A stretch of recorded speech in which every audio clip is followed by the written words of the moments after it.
Incluso dice que importamos a España la división de los venezolanos. ¿A qué división se refiere?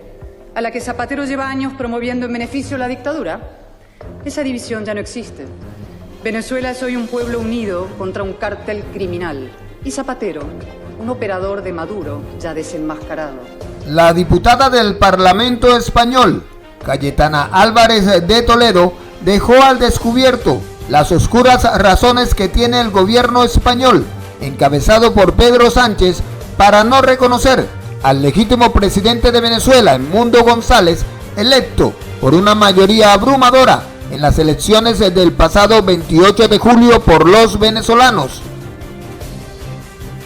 Según la diputada, Sánchez pretende continuar a hurtadillas con el apoyo a la dictadura sangrienta de los narcotraficantes y asesinos que mantienen el poder en Venezuela, encabezada por Nicolás Maduro y Diosdado Cabello. Cayetana fue muy clara al acusar a Pedro Sánchez de no querer defender la democracia en Venezuela, sino que por el contrario, quiere socavar la democracia de su propio país. Señorías, ¿son ustedes demócratas? ¿Condenan todas las dictaduras? ¿Y consideran que un venezolano tiene el mismo derecho a vivir en libertad que pongamos un chileno o un español? Entiendo que la mayoría de ustedes sí. Por eso el Pleno del Congreso aprobó en septiembre el reconocimiento de Edmundo González como presidente electo de Venezuela. Por eso instamos al Gobierno a abandonar su complacencia frente a Maduro. Por eso le dijimos, defiendan lo moral, porque lo moral es lo eficaz. Lamentablemente, deplorablemente, el Gobierno despreció el mandato de esta Cámara. Siguió con su política inmoral e ineficaz, una política útil, inteligente, dicen, solo para los que no quieren acabar con la dictadura. El 10 de enero, Nicolás Maduro consumó su golpe de Estado. El presidente elegido por el 70% de los venezolanos ni siquiera pudo poner un pie en su país. El Gobierno de España tiene en ese desenlace una responsabilidad indelegable. Señorías, mi grupo considera que el ministro de Exteriores debe comparecer ante el Pleno del Congreso para dar cuenta de su claudicación ante la dictadura de Maduro. Y eso que ya intuimos, lo que dirá. Lo conocemos bien. ¿Saben lo que hizo el señor Álvarez el 9 de enero, mientras millones de venezolanos se jugaban la vida en las calles? Mientras nosotros y representantes de la mayoría de esta Cámara nos concentrábamos para exigir que Edmundo González pudiera tomar posesión. Mientras María Corina Machado era retenida, golpeada y amenazada. Lo que hizo fue grabar un TikTok sobre los complementos de traje diplomático. El sombrero bicornio, los guantes, el espadín y las condecoraciones. Sobre todo las condecoraciones que al ministro le apasionan. Pues bien, vamos a concederle la Gran Cruz de la Orden del Cinismo. Porque solo desde un cinismo olímpico se puede decir lo que dice el señor Álvarez sobre Venezuela. 1. Se jacta de haber traído a Edmundo González a España cuando su obligación era exactamente la contraria, sacar a Maduro de Venezuela. 2. Dice que el objetivo del Gobierno es promover una solución política genuinamente venezolana entre venezolanos. ¿Y qué cree el ministro que fueron las elecciones del 28 de julio? Una solución privada entre suecos. 3. Nos acusa el PP de comportarnos como un partido venezolano. ¿Será que él se comporta como un militante chavista? Incluso dice que importamos a España la división de los venezolanos. ¿A qué división se refiere? ¿A la que Zapatero lleva años promoviendo en beneficio de la dictadura? Esa división ya no existe. Venezuela es hoy un pueblo unido contra un cártel criminal. Y Zapatero, un operador de Maduro ya desenmascarado. Como ese monedero que ha dado una conferencia sobre derechos humanos en el mayor centro de torturas de América Latina. Ni el más miserable de los mercenarios. ¡Qué crueldad! Y 5. Esto lo dijo el ministro el lunes. Le preguntaron, ¿quién es el presidente de Venezuela? Y contestó, nosotros no hemos dado legitimidad al acto de toma de posesión de Maduro, pero hay un presidente que representa internacionalmente a Venezuela. Eso no lo podemos desconocer. Es decir, reconoció a Maduro y desconoció a Edmundo y al pueblo venezolano que lo eligió. De equidistante, nada. El Gobierno de España ha tomado parte. Es cómplice de un usurpador. Señorías, el Gobierno no ha apoyado la transición en Venezuela ni la liberación de los presos políticos, 17 de ellos españoles. Por hacer, no ha hecho ni lo más elemental, que es llamar a las cosas por su nombre. Señorías del PSOE, repitan con el presidente de Chile, ya que no quieren hacerlo con nosotros.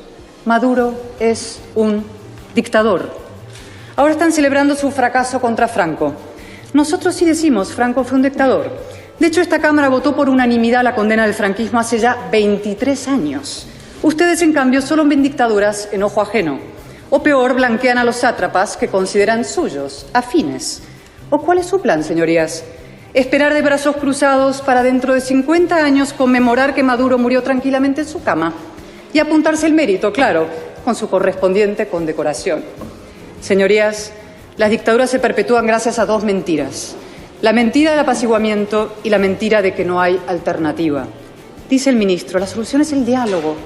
¿Saben cuántos procesos de diálogo han patrocinado Zapatero y otros? Más de 20. ¿Para qué han servido? Para dar oxígeno a la tiranía. El apaciguamiento es un negocio próspero. Y no, la resignación no es una opción.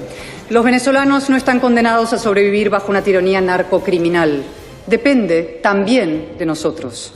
¿Qué puede, qué debe hacer España? Primero, demostrar valentía. Bastaría con una milésima parte de la que exhiben los líderes venezolanos, asediados, secuestrados, torturados. No les pidamos más heroísmo, seamos nosotros decentes. Segundo, decir y defender la verdad. ¿Qué papelón el de España y, por extensión, el de Europa? Tanto denunciar los bulos y la desinformación para luego decir que no ganó Maduro, pero oye, tampoco Edmundo. Entonces, ¿quién ganó, señorías? ¿Napoleón Bonaparte? 3.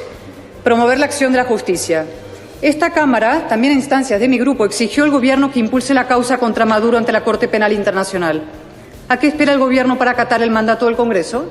Y, por cierto, el fiscal Khan para actuar. 4. Reforzar y ampliar las sanciones. Se lo advertimos, rebajarlas en vísperas de las elecciones era un gravísimo error que solo serviría para envalentonar a los criminales, como sucedió. 5. Dejar de financiar a la dictadura. Evidente, ¿no? Ojalá lo fuera. Hace unos días, nada menos que en la audiencia para su confirmación como secretario de Estado de los Estados Unidos, Marco Rubio dijo que Chevron lleva años llenando las arcas de un régimen corrupto y criminal y anunció un cambio de política. A ver si es verdad. A ver si el lobby petrolero no acaba dejando las promesas de Trump en papel mojado. Y a ver qué hace el Gobierno de España. El señor Álvarez justificó el lunes su condescendencia con Maduro en la necesidad de proteger a las empresas españolas, una excusa más probablemente. Y yo pregunto, señorías de izquierdas, ¿deben los derechos humanos y la vida y la dignidad de millones de personas supeditarse a los intereses de una petrolera? Si es así, díganlo abiertamente, ¿no? Reconózcanlo. Y en cuanto a Repsol, no quiere asumir las consecuencias económicas de su apuesta por la Venezuela chavista, de sus estrategias de inversión, bien, pero al menos que asuma las consecuencias morales. Sus fotos y acuerdos con Delcy Rodríguez el pasado septiembre, en plena ola represiva, son éticamente inaceptables. 6. Tenemos que utilizar todos los instrumentos a nuestro alcance para deponer a Maduro, todos. Por ejemplo, ¿saben ustedes que en 2005 la ONU adoptó el principio de la responsabilidad de proteger, que le obliga a intervenir en aquellos estados que cometen crímenes de lesa humanidad contra sus ciudadanos? Nadie lo invoca. ¿Por qué? ¿Preferimos que actúe un mercenario a que lo haga una institución internacional? Y 7. Hay que forjar una gran alianza transatlántica por la democracia, que lleve la libertad a Venezuela y a Cuba y a Nicaragua. España tiene aquí una responsabilidad histórica. Estamos en el centro de un triángulo cuyos vértices son Europa, América Latina y los Estados Unidos. Tenemos que trabajar con la administración americana. Tenemos que liderar a la Unión Europea, no frenarla como hasta ahora. Tenemos que defender para nuestros países hermanos lo que exigimos para nosotros mismos. Pero claro, señorías, todo esto requiere un gobierno coherente y comprometido. Y este es el problema. ¿Cómo va a luchar por la democracia en Venezuela quien trabaja compulsivamente para socavarla en España? Muchas gracias.